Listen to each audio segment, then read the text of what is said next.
They say your whole life flashes before your eyes in the moments that define you. But for me, it wasn't my life that flashed. It was every cold stare, every silent dinner, every look that told me, you don't belong here. My name is Eli Dawson. I'm 18 years old, and until a few weeks ago, I thought I understood humiliation. I thought I knew what it meant to feel small, unwanted. But nothing could have prepared me for the day my stepfather, Grant Dawson, the man who raised me since I was 5, decided to erase me from his life, in front of everyone who had ever mattered to me. The worst part? He thought he could do it without consequences.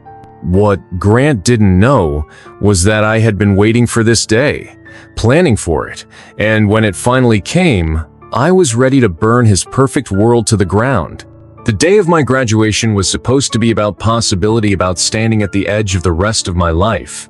Instead, it turned into a stage for a very different kind of performance. It was June, and the gym at Langley High School was packed beyond capacity.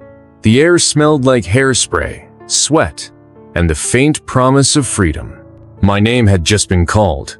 I remember stepping forward, my cap slightly crooked, my palms slick with sweat, not from nerves about crossing the stage, but from knowing what was about to come next. I should have been thinking about shaking the principal's hand or smiling for the camera. Instead, I felt the weight of the envelope tucked into my graduation folder, the envelope that could end everything Grant had built. I heard his voice before I even saw him. "Before this ceremony continues," Grant announced, his voice cold and calm, "I have something to say about Eli." The crowd fell silent. You could practically hear 500 necks craning to look at him. Grant stood up from the second row, where he'd been sitting next to his wife, Carla, and their new baby, Noah, my so-called half-brother. Grant looked straight at me, his expression as unreadable as ever. "As of today," he began, "I'm withdrawing all financial support for Eli, including his college tuition. He's no longer my responsibility." There it was. The words I had known were coming, but still felt like a knife twisting in my chest.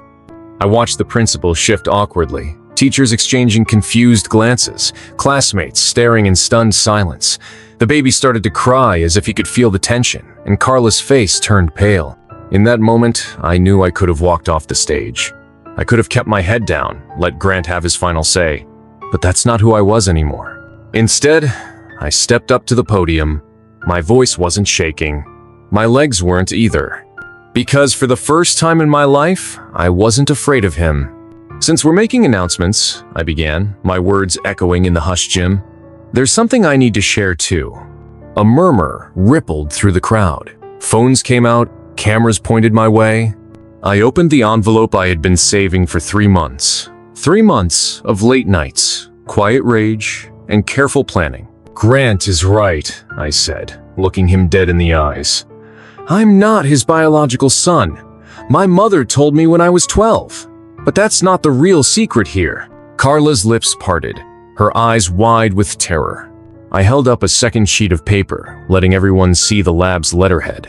"The real secret," I continued, "is that the baby you've all been admiring, Noah, doesn't belong to Grant either."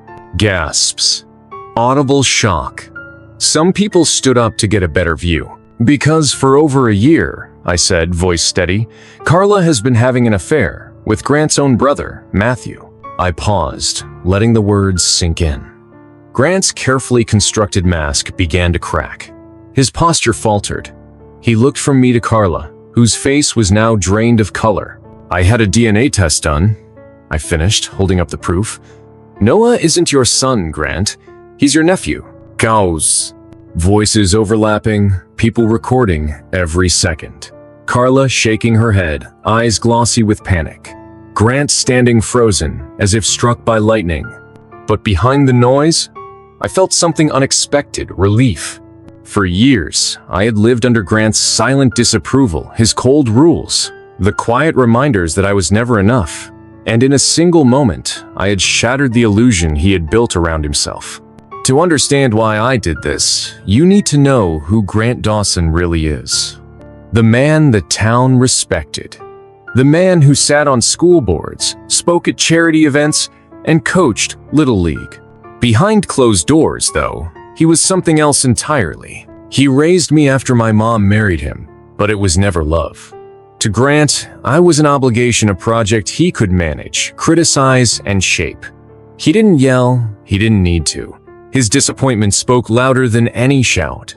And then Carla came into the picture, beautiful, poised, and just as cold. Together, they formed the perfect couple for the outside world. But perfection can't hide secrets forever. They say revenge is best served cold. But for me, it was never just about revenge. It was about survival. About finally reclaiming something that had been stolen from me so long ago. The truth. After my mother, Anna, married Grant when I was 5, my life split in two. On the outside, we looked like the perfect blended family. Grant had money, connections, and a reputation he guarded like a crown jewel. He coached Little League, attended every school fundraiser, and made polite conversation with neighbors about rising property taxes and holiday lights. But behind our closed doors, the house felt like a museum. Expensive furniture that wasn't meant to be touched. Silent dinners where breathing too loudly felt like a crime, and an unspoken rule. Don't embarrass Grant. As I got older, the weight of that rule turned into something heavier. Disapproval became punishment. Not physical, but something colder. Dismissive looks, withdrawn affection, and carefully chosen words that made you feel invisible. I didn't fully realize how deep his control ran until my mother got sick. Breast cancer. It started small, a shadow on a scan, and then grew into something monstrous. Through chemo appointments and hospital stays, it wasn't Grant who sat beside her bed holding her hand. It was me. Grant visited, of course, but even there, he treated it like an obligation. He'd stay 15 minutes, check his watch, and leave with a brisk kiss on her forehead. She passed away when I was 14, and when she died, so did the last bridge between Grant and me. The change was immediate. Our home, which had already felt like a showroom, became colder. Photos of my mother were slowly moved from the mantelpiece to a hallway shelf, then disappeared altogether. Her favorite mug vanished from the kitchen. The blanket she used on the couch was donated. Bit by bit, Grant erased her presence. And then, as if on cue, Carla appeared. Elegant, polished, and always smiling just enough to seem polite. She worked in corporate real estate, spoke 3 languages, and dressed like she had stepped out of a catalog.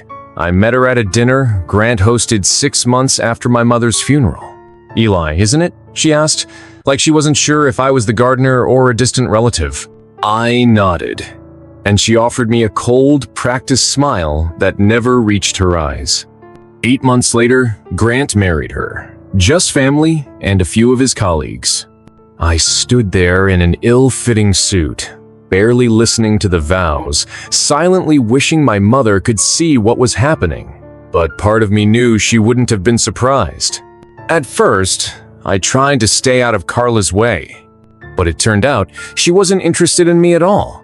She redecorated the house within weeks, new rugs, new artwork, new color palettes. My room stayed untouched, but every shared space turned into a place I no longer recognized. When I was 16, Carla announced she was pregnant. Grant's face lit up in a way I had never seen before. Real joy, real excitement, the kind I had always hoped to see directed at me. I remember the night they told me. We were sitting at dinner roast chicken Carla had ordered from a catering service, and Grant cleared his throat. "You'll have a brother soon, Eli," he said. "This is a fresh start for all of us."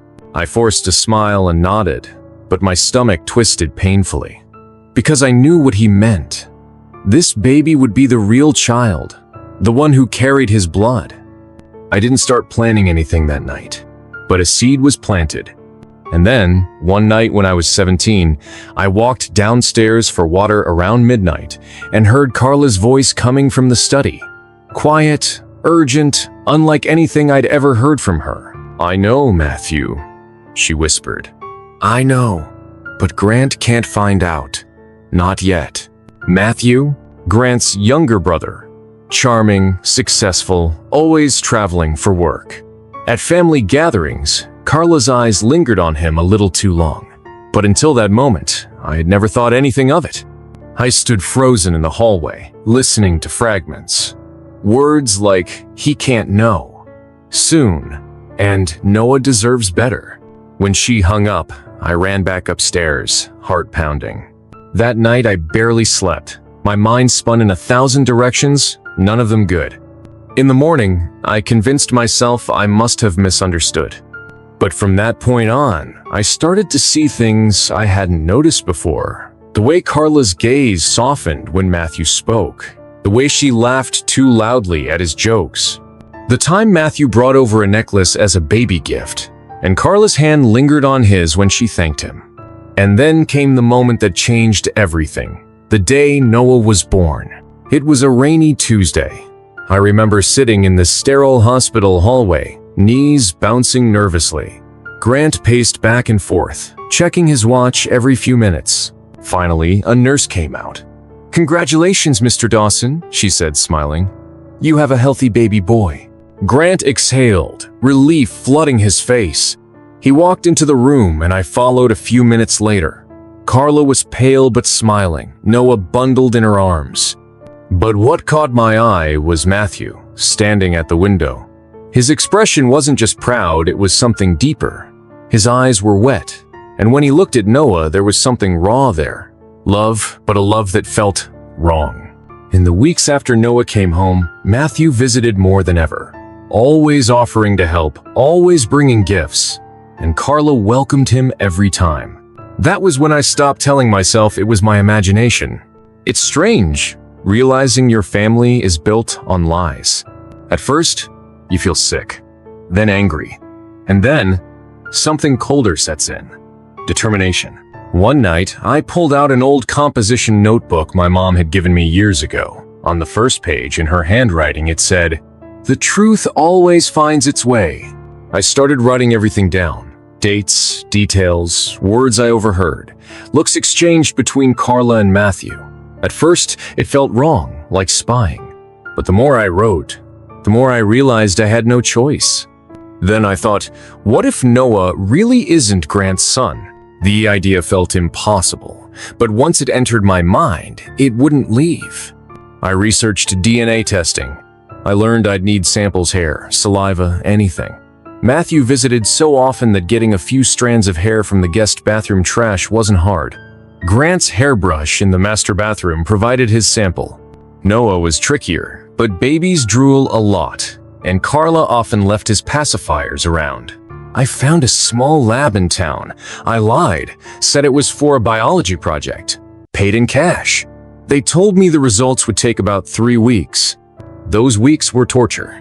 I'd sit at dinner, watching Grant beam at Noah, watching Carla play the perfect mother. And every time Matthew visited, I saw it again, the shared glances, the unspoken truth. At night, I lay awake thinking, what if the test comes back negative? What if I'm wrong? But deep down, I knew I wasn't. The call came on a Thursday after school. "Mr. Dawson, your results are ready," the technician said. My hands shook as I held the envelope. I didn't open it right away. Instead, I hid it inside my mother's old copy of Pride and Prejudice, her favorite book. It felt right that the truth should rest there until I needed it. And part of me knew I would need it, because Grant wasn't done with me yet. He was planning something. I could see it in the way he looked at me. Cold, calculating, like he was waiting for the perfect moment to cut me out. What he didn't know was that I had already prepared my answer. The strange thing about living under someone else's power is how quickly you learn to predict them. I could read Grant's silences like other people read headlines. A flicker of annoyance when I spoke at dinner. A tightening of his jaw when my name was mentioned at family gatherings. Each small sign whispered the same truth. He was planning something, and I was right. It started subtly. One night, as I sat at the kitchen table finishing an essay for my college applications, Grant stepped in, tie loosened, jacket draped over his shoulder. His voice was casual, but his eyes were cold. "You really think you can get into Stanford?" he asked, glancing at my laptop screen. I hesitated. "Maybe. I've been working hard. My grades are..." "Your grades are average," he cut in. Don't embarrass yourself, Eli. Be realistic. The words stung, but they weren't new. What chilled me was the certainty in his tone, as if my failure had already been decided. The next morning, I overheard Grant on the phone in his study. His voice was low, but clear enough. "Yes, admissions," he said. "I'd like to discuss an applicant, Eli Dawson." "Yes, that's right. No, he's not my biological son. Just wanted to be transparent." My chest tightened. That single detail, not my biological son, was more than information. It was poison. Subtle enough to sound like honesty, but sharp enough to make me look undeserving. When he hung up, he caught me standing in the hallway. For a moment, neither of us spoke. Then he said, almost kindly, "I'm just trying to help you see the truth, Eli. You're not cut out for places like that." He walked past me, leaving the air colder in his wake. That night, I lay awake replaying the words over and over. It wasn't just that he doubted me. It was that he wanted me to doubt myself. He wanted me to settle for less, to shrink until I disappeared from his perfect picture. And slowly, I realized something. Grant didn't just want to push me out. He wanted me to accept it without a fight. But I had the envelope, and with every word he spoke, it felt heavier, more powerful. Meanwhile, Carla was changing too. At first, after Noah's birth, she'd seemed careful, nervous even. But as the months passed, she grew bolder. I'd come home from school and find Matthew's car in the driveway, Carla answering the door flushed and breathless. She'd say he had just dropped by to see Noah, but her hair would still be messy, perfume freshly applied. One afternoon, I walked into the living room and caught a glimpse of something that made my stomach drop. Carla's hand resting on Matthew's chest, their faces inches apart. She froze when she saw me, and for a split second, fear flashed in her eyes. Then it was gone, replaced by that practiced, icy calm. At dinner that night, she didn't mention it. Neither did I, but we both knew. That's when I understood. Carla believed she was untouchable, and Grant, obsessed with his image, was blind to everything that didn't fit his narrative. It almost would have been impressive if it hadn't been so cruel. In the weeks before graduation, the walls of the house seemed to tighten around me. Grant's rules grew stricter. Curfews, chores, and constant reminders that I owed him everything. Carla, meanwhile, smiled politely but rarely spoke to me. And Matthew? He kept visiting. Always for Noah, never for me. But sometimes, when our eyes met, I saw a flicker of guilt. Or maybe fear. It was hard to tell. One night, I decided to test just how fragile Carla's calm really was. She was in the kitchen, stirring something on the stove. I leaned against the doorway and asked casually, "Does Matthew know you're planning to tell Noah who his real father is?" She dropped the spoon. It clattered loudly, sauce splattering across the counter. "What did you say?" she whispered, voice tight. I shrugged. "Nothing. Just wondering." Her face went pale, then red. "Don't you dare!" she hissed, voice low and shaking. "You have no idea what you're talking about." "Oh, I think I do," I said, and for the first time I saw real fear in her eyes. That fear told me everything. My evidence was enough. Carla wasn't sure what I had, but she knew it could destroy her. And that meant Grant, who valued reputation above anything, would be caught in the fallout too. That night, I took everything I'd gathered, photos, call logs, receipts, the DNA test, and organized them into a single folder. I named it, simply, Truth. As I looked at the folder, a strange calm settled over me. Not happiness, not satisfaction, but something like clarity.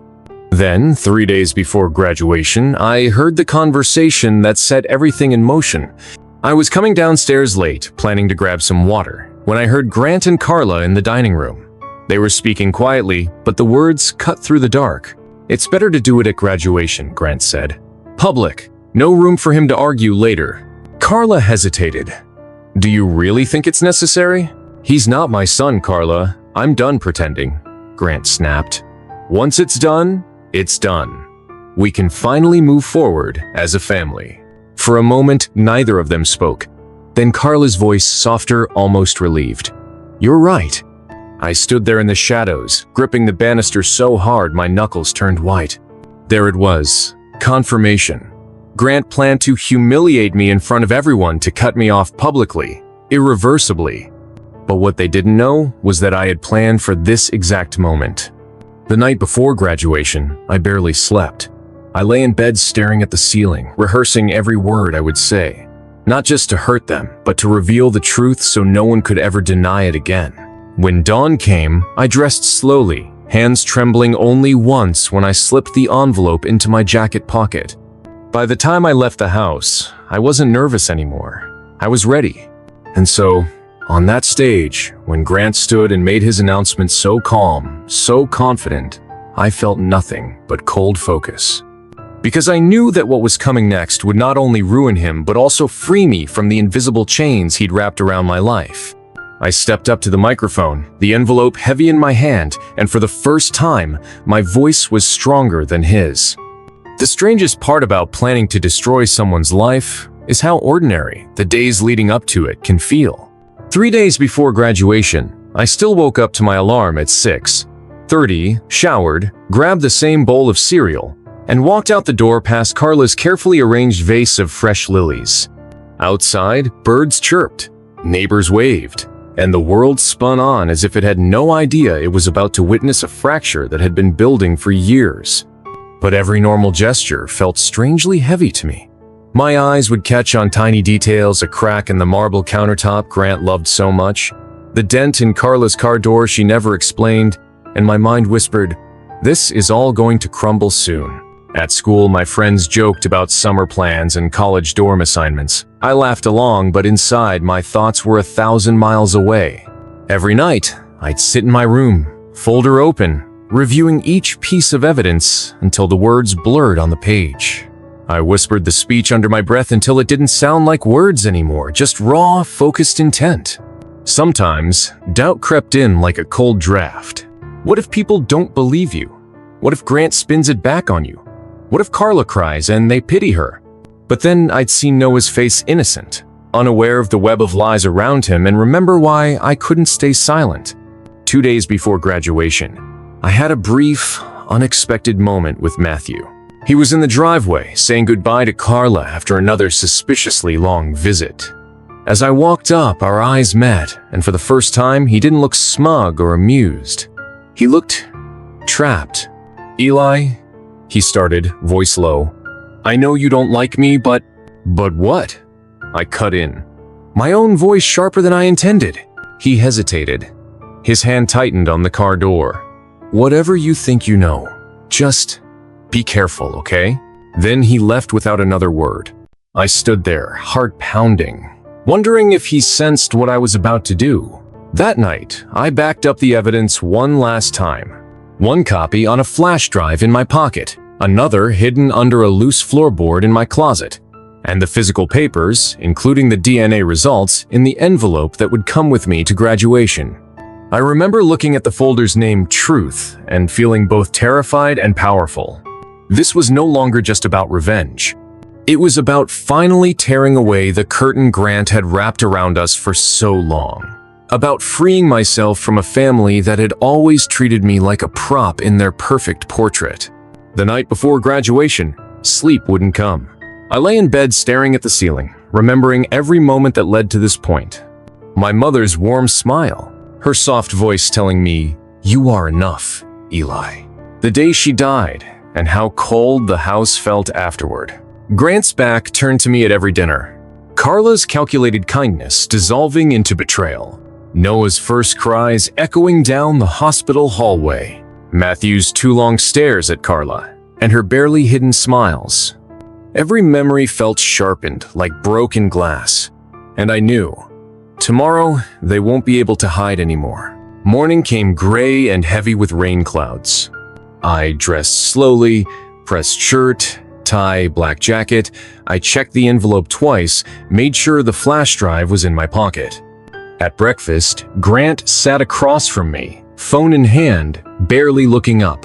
Carla fed Noah, humming softly, her gaze fixed anywhere but on me. The silence felt like a held breath. When I stood to leave, Grant finally spoke. Make sure you behave today, Eli. I met his eyes for a long second. Of course, I said. I wouldn't dream of ruining your big day. For the first time, I saw a flicker of uncertainty in his eyes. At the ceremony, the gym smelled of fresh paint and nerves. Rows of folding chairs filled with families, friends, neighbors, the stage draped in school colors. Behind it, the large painted letters, "Congratulations, class of 2020. My name was close to the end of the list. I sat waiting, the envelope a weight against my ribs, heart drumming in my chest. All around me, parents cheered, cameras flashed, toddlers cried, but I barely noticed. I thought about what would happen after. Would Grant rage? Would Carla deny everything? Would Matthew admit his part? And most importantly, would they finally see me not as the leftover child, but as the one who exposed the truth? As my Rose stood to walk toward the stage, my legs felt oddly steady. Step by step, closer to the podium, closer to the moment everything would split open. I rehearsed the words in my head one last time. Not too loud, not too quiet, just enough to be heard over the hush that would follow Grant's announcement. My name echoed from the speakers. The principal smiled, gestured for me to step forward. And that's when Grant rose from his seat in the fourth row. He cleared his throat, voice steady, eyes cold as winter. Before this ceremony continues, he began. There's something I need to say. Eli is not my biological son. As of today, I will no longer be supporting him financially, including his college tuition. The gym fell into stunned silence. A baby somewhere stopped crying mid-sound.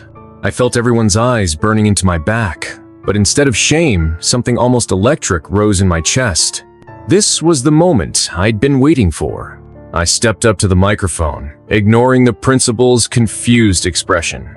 I unfolded the envelope slowly, letting the paper crackle loud enough for the first row to hear. Since we're sharing family secrets, I said, my voice calm but ringing through the speakers, there's something you should all know. I looked straight at Grant, his confident posture wavered, just for a breath. And then, finally, I let the truth out into the open. The gym was silent, but the air felt thick, like the moment right before a storm breaks. Grant's face was unreadable, but I could see the faint tremor in his hand as he folded the note he'd just read. I cleared my throat, steadying my voice for what came next. This envelope contains results from a DNA test, I said, pulling the papers from the folder and holding them up. Tests I took in secret, with samples collected over months. I glanced around the room. Phones were recording, eyes wide in disbelief. Parents clutched their children, some mouths slightly open, others whispering urgently. This wasn't just my story anymore, it was everyone's now. Grant, I said, locking eyes with him. You said I wasn't your son. You made that very clear. He blinked but said nothing. Well, here's the truth. The baby Carla is holding the one you call your son is not yours either. There was a collective gasp that rippled like thunder through the gym. I held up a second document. This is a paternity test. 99.9% certain that Matthew, your brother, is the biological father. Carla's face drained of color. Her mouth opened, but no sound came out. Matthew, who had been standing awkwardly near the back, suddenly looked like a cornered animal. His eyes flicked wildly, searching for an escape that didn't exist. Lisa's been having an affair with Matthew for over a year, I continued, voice firm despite the pounding of my heart. Behind your back. While you were busy planning to cut me off, they were betraying you, betraying this family. Grant's confident mask cracked for a moment, his jaw twitching. Look at this, I said, waving a handful of receipts and photos I had painstakingly collected. Hotel stays, phone records, hidden gifts, even an expensive bracelet one that belonged to my mother and was now worn by Carla like a trophy. The crowd erupted into a cacophony of whispers, some standing on tiptoes to catch a better glimpse. Teachers froze mid-applause. Classmates exchanged shocked glances, and somewhere a baby whimpered. Carla stumbled back, knocking over a chair as she bolted toward the exit, clutching the baby tightly. Her designer heels clicked frantically on the gym floor. She was literally running for her life, maybe from guilt, maybe from shame. Grant slumped back into his chair, a broken statue, staring as if seeing me for the first time. His world was unraveling. I looked out at the sea of faces, some filled with disbelief, some with pity, others with thinly veiled satisfaction. But none of it mattered, because for the first time in years, I felt like I was standing on my own feet. Not the unwanted child in a perfect family, but the one who had torn their lives apart. "This isn't just about me," I said, my voice echoing. "It's about every secret they thought they could bury." I turned to the principal, who had recovered enough to look bewildered but gave a subtle nod. "I won't be attending Columbia University on their dime. I'll pay my own way," I said, folding the envelope carefully. "But I promise, I'm done being silent." The crowd was astorm now, voices rising, questions flying. Grant's world was gone, and the truth was the wrecking ball. As Carla disappeared behind the gym doors, I noticed Matthew slipping out another exit, no doubt. The chaos was too much even for him. But my mission wasn't revenge anymore. It was justice. Noah deserved to grow up with truth. I deserved to live without lies. And for the first time, I felt free.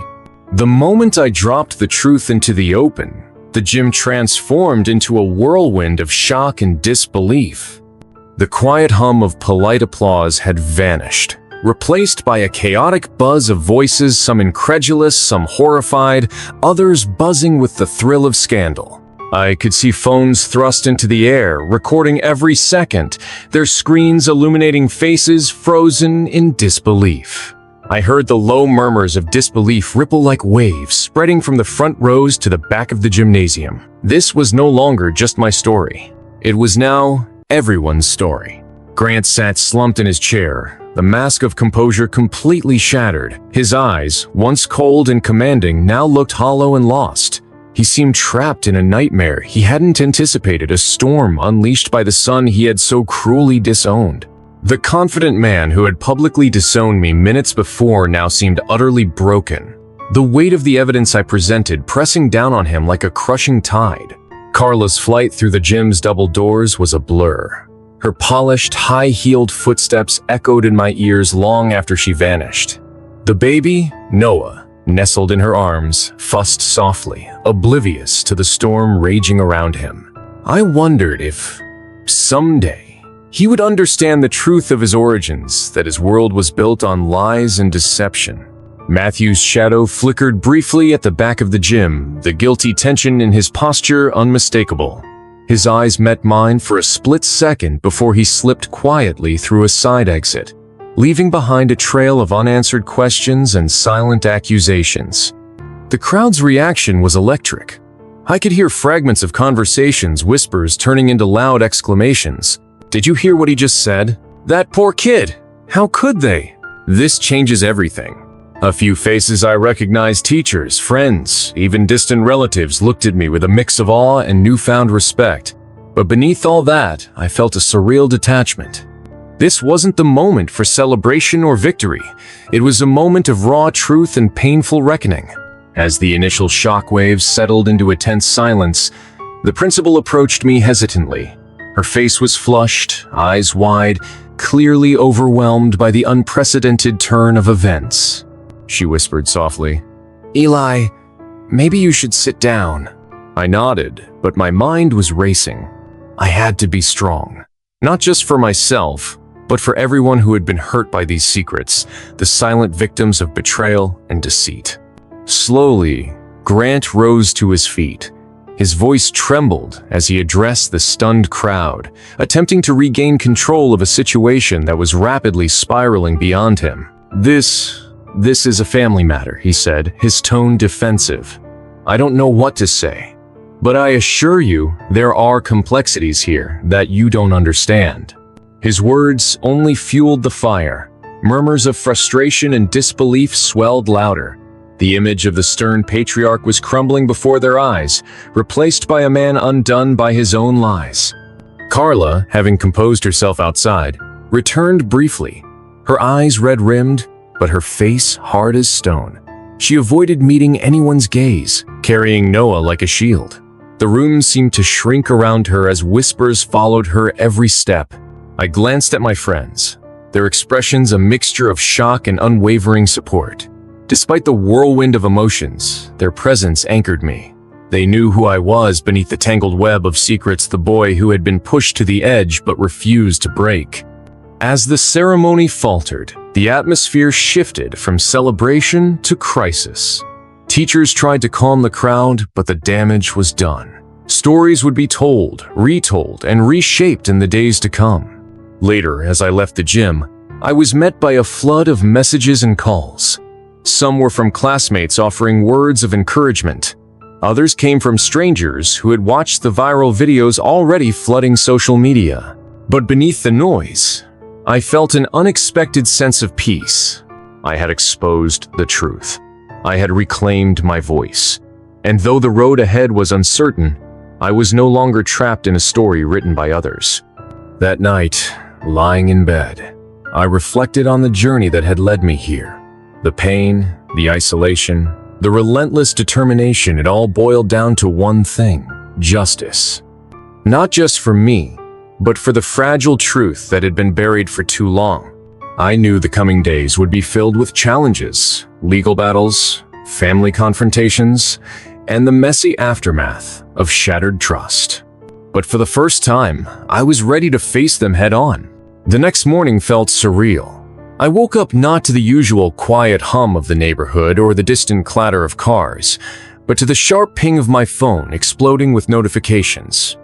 Messages, calls, texts, all from friends, classmates, strangers, even some reporters who had caught wind of the drama. The story had gone viral overnight. Scrolling through the messages, I saw the overwhelming tide of support mixed with a darker undertone of gossip and judgment. People were choosing sides, but for the first time, I didn't feel isolated. Instead, I felt a strange kind of power, the power to reclaim my narrative. The news outlets were relentless. Social media hashtags trended: Eli exposes, family betrayal, truth revealed. Clips of my speech at graduation played on repeat, my voice echoing across countless screens, my words dissected and debated by millions. The number of views climbed exponentially, turning my once private family nightmare into a global spectacle. That day, the school sent out a formal statement addressing the incident, expressing sympathy for all involved while trying to maintain a neutral stance. But it was clear, the story was bigger than any school announcement. At home, the atmosphere was suffocating. The silence in my room contrasted with the chaos outside. My mother's faded photo on the dresser reminded me of why I had fought so hard to bring the truth into the light. The front door slammed downstairs. Grant's heavy footsteps echoed through the hall. He was home early, eyes sunken and tired. He didn't look at me. Instead, he muttered under his breath, "We'll deal with this quietly." I wasn't so sure. The calm before the storm was only temporary. Carla had vanished from the house. Rumors circulated that she had checked into a hotel, trying to escape the media frenzy and family disgrace. Matthew was unreachable. No one knew if he planned to face the fallout or disappear into the shadows. But amidst the wreckage, I found unexpected allies. Some teachers reached out privately, expressing regret for not noticing the signs earlier. A counselor offered support, encouraging me to seek therapy, something I had avoided for years. Friends who had once kept their distance now stood by me, reminding me I was not alone. Even a few relatives, distant and previously indifferent, called to check in. Despite the flood of emotions, I had to focus on what mattered: my future. College applications no longer seemed like distant dreams. They were urgent, tangible goals I had to chase on my own terms. I researched scholarships, financial aid, and part-time jobs. The financial support Grant promised to cut off was now a harsh reality, but I was determined to make it work. There were difficult moments too. Late nights filled with anxious phone calls, conversations with my father, where anger and pain mixed with moments of fragile understanding. The gnawing fear of rejection, abandonment, and loneliness. Yet, through it all, I held on to one thing. Hope. Hope that this painful chapter was the beginning of a new story. One where I wrote the rules, shaped my identity, and healed from old wounds. Outside the house, the world was watching. Reporters staked out the neighborhood. Neighbors whispered behind closed doors. My classmates avoided eye contact in the halls. But I refused to shrink back. I started a journal, a place to pour out my thoughts, fears, and dreams. Writing became my therapy, a way to process the whirlwind inside. In those pages, I found strength. A roadmap to rebuild not just my life but my spirit. One afternoon, my phone buzzed with a message from an unexpected number. It was Matthew. "I want to talk." It read simply. My heart raced. After months of silence, after everything that had happened, the man whose betrayal shook my family now wanted a conversation. Was this the start of reckoning or more pain? I didn't know yet. But I knew one thing for sure: I wasn't the same boy who stood silently in that crowded gym anymore. I was ready to face whatever came next. Matthew's message lingered on my screen for hours before I dared to reply. The mixture of anger, confusion, and a strange flicker of hope churned inside me. After everything, after the lies, after the betrayal, I had to confront the man who had turned my world upside down. We agreed to meet at a quiet cafe halfway between our houses, a place where no one would recognize us at least. That was the plan. The morning of our meeting, I was a bundle of nerves, heart pounding with every step I took. Walking into the cafe, I spotted him immediately. Matthew sat at a corner table, head bowed, eyes tracing the steam rising from his coffee cup. He looked older than I remembered, worn down by guilt, regret, or maybe the weight of his own mistakes. When he finally looked up, his eyes met mine with a mix of apology and desperation. There were no rehearsed words, no excuses prepared, just two men with fractured ties and a painful history between them. "I never meant for it to go this far," he said quietly, voice rough. "It started as a mistake, a moment of weakness. But I never thought it would hurt anyone like this. Least of all you." I sat down, the chair creaking beneath me.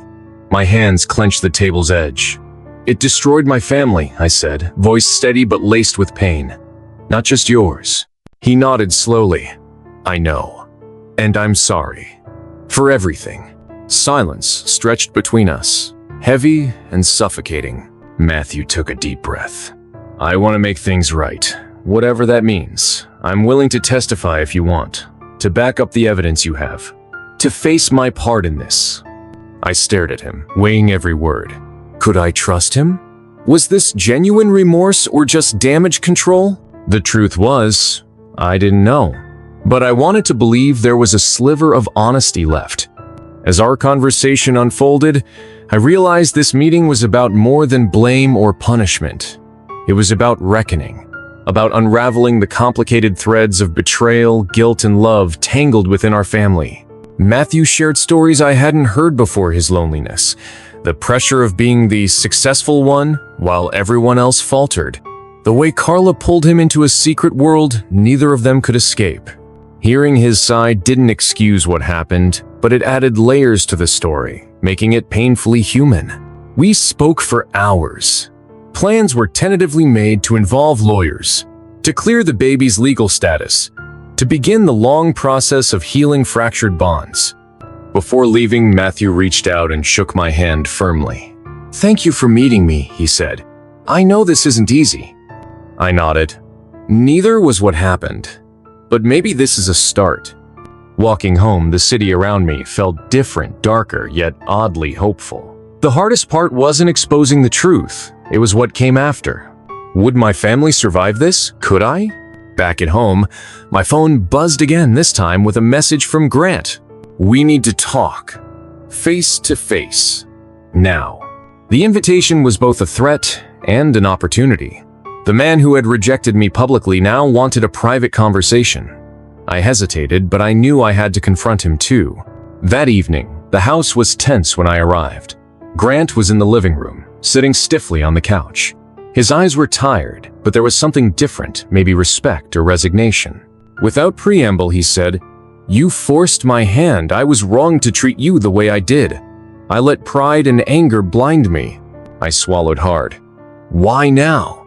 Because, he said, voice breaking slightly, you showed me what family really means. It's not just blood or tradition, it's truth and courage. You taught me that. The conversation wasn't perfect. There were tears, raised voices, and awkward silences. But beneath it all was a fragile hope for reconciliation. That night, lying in bed, I realized how far I'd come. The journey wasn't over. The road ahead was still uncertain, filled with legal battles and emotional scars. But for the first time, I felt the weight lifting.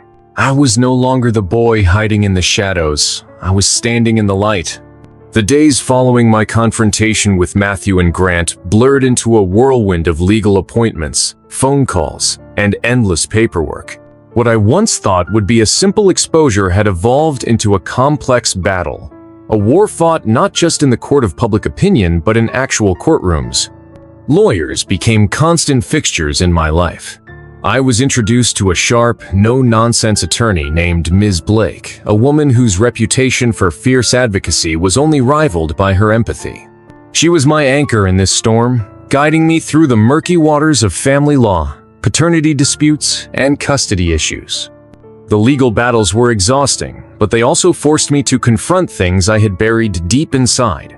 Memories of my childhood of feeling invisible, of nights spent alone wondering if I truly belonged anywhere surfaced with a clarity I couldn't ignore. Yet, amidst the pain, there was clarity too. I wasn't just fighting for my future. I was fighting for my identity, my dignity, and for the truth to be recognized and respected. The public's attention didn't wane either. Social media remained a double-edged sword. Some messages were supportive, some hostile. Headlines oscillated between son's shocking graduation day revelation and family scandal tears apart community. The school's name became synonymous with drama, and my face was everywhere. It was exhausting, but I refused to let it break me. In the midst of this chaos, I focused on rebuilding my life. I threw myself into my studies, enrolling in online courses and preparing applications for universities that welcomed me on my own merit. I found a part-time job at a local bookstore, the same place where I once sought refuge. The work was humbling, but grounding it reminded me that life outside the turmoil was still moving forward. My relationship with Grant remained complicated. There were moments of cold distance and reluctant cooperation. But there were also rare glimpses of vulnerability, his grudging recognition that I was no longer a boy he could push aside. One afternoon, after a particularly tense meeting, he handed me an old family photo. "This was your mother's favorite," he said quietly. "She believed in you." That moment cracked something open inside me, the last remnants of resentment softened by a flicker of understanding. Meanwhile, Carla and Matthew disappeared from the public eye. Rumors swirled about secret settlements and quiet departures.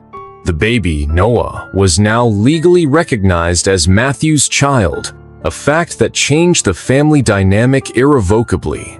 Amidst the legal battles and family drama, I found unexpected moments of peace. Late-night walks under the city's glowing streetlights, long conversations with friends who had become my new family, and quiet mornings spent reading and dreaming about a future I was determined to claim. The scars from the past remained, but they no longer defined me.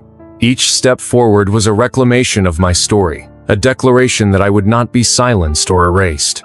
One evening, as I sat by the window watching the rain fall softly against the glass, my phone buzzed again. This time, it was a message from a university admissions counselor. "We've reviewed your application. Despite the challenges you've faced, your resilience shines through.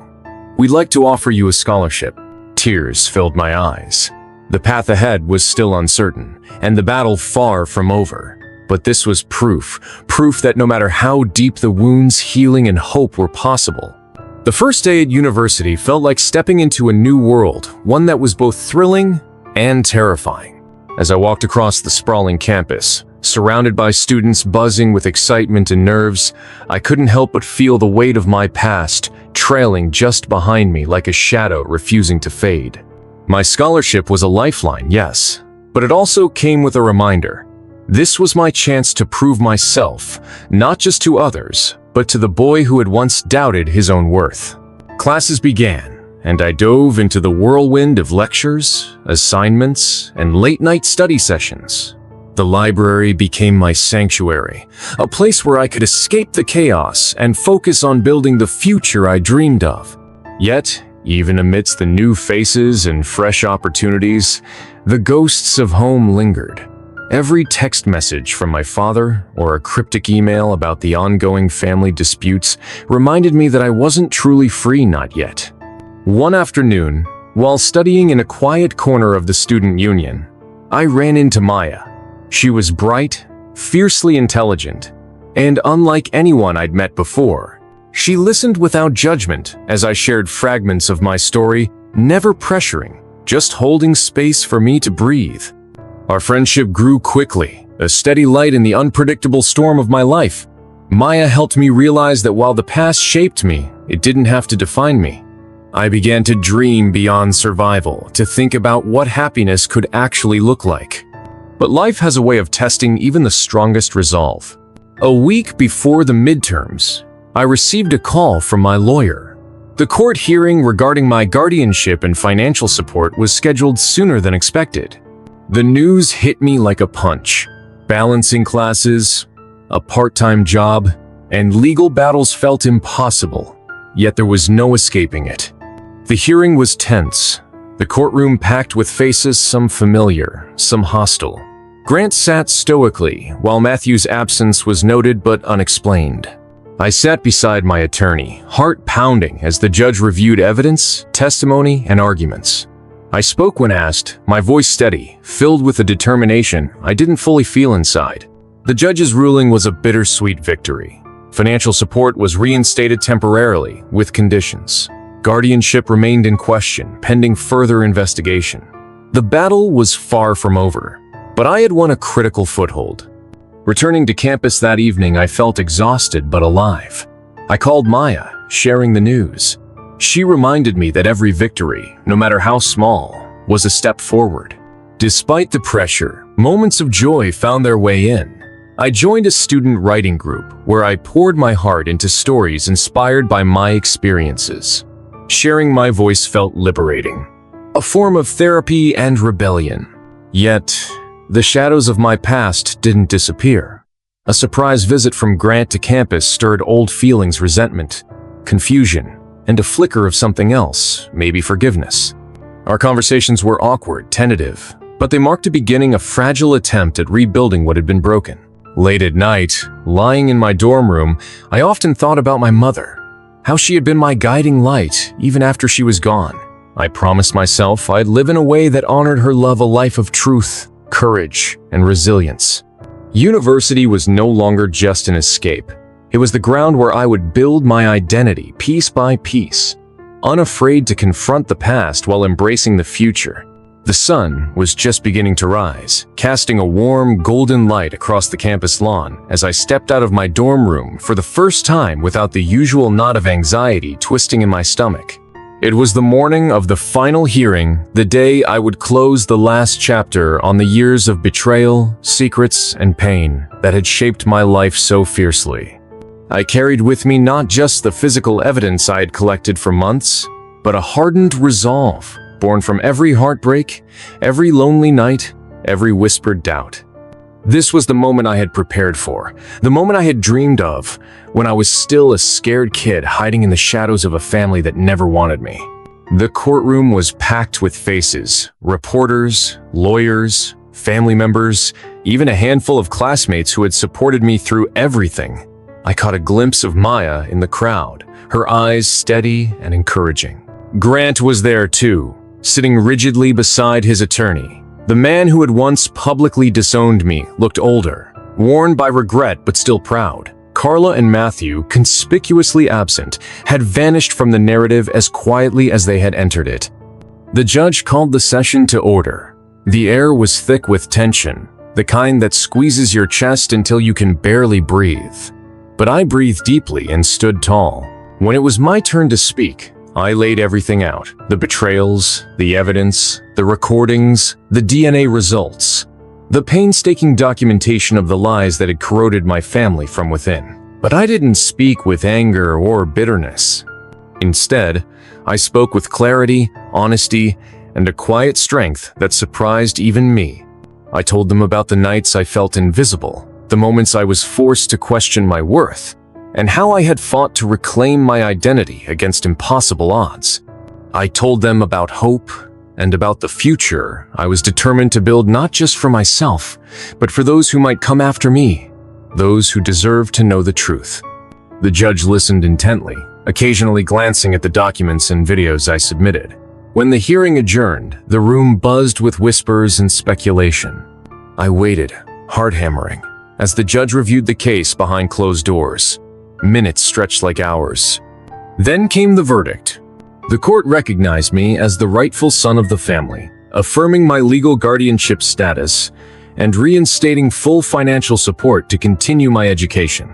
More importantly, the judge ordered a full investigation into Carla and Matthew's conduct, including custody rights and potential fraud. The ruling was more than a legal victory. It was a public acknowledgement of my truth, a validation of years spent fighting in silence. As the gavel struck, a wave of relief and triumph washed over me. I looked at Grant, who met my gaze for the first time without avoidance. His eyes were moist, and I saw something I hadn't before: regret, but also respect. He stood and approached me. "I'm sorry," he said simply, "for everything. You didn't deserve any of it." I nodded, my throat tight. "Thank you," I whispered. "It means more than you know." Outside the courthouse, the media frenzy continued, but I was no longer the scared boy from Westfield High. I was Eli's survivor, fighter, son, a young man who had taken control of his story and was ready to write the next chapter.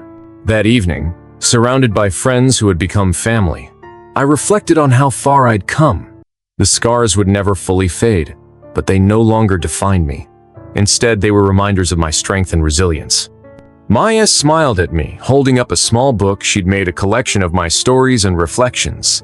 "You have a voice the world needs to hear," she said. "Don't ever stop telling your story."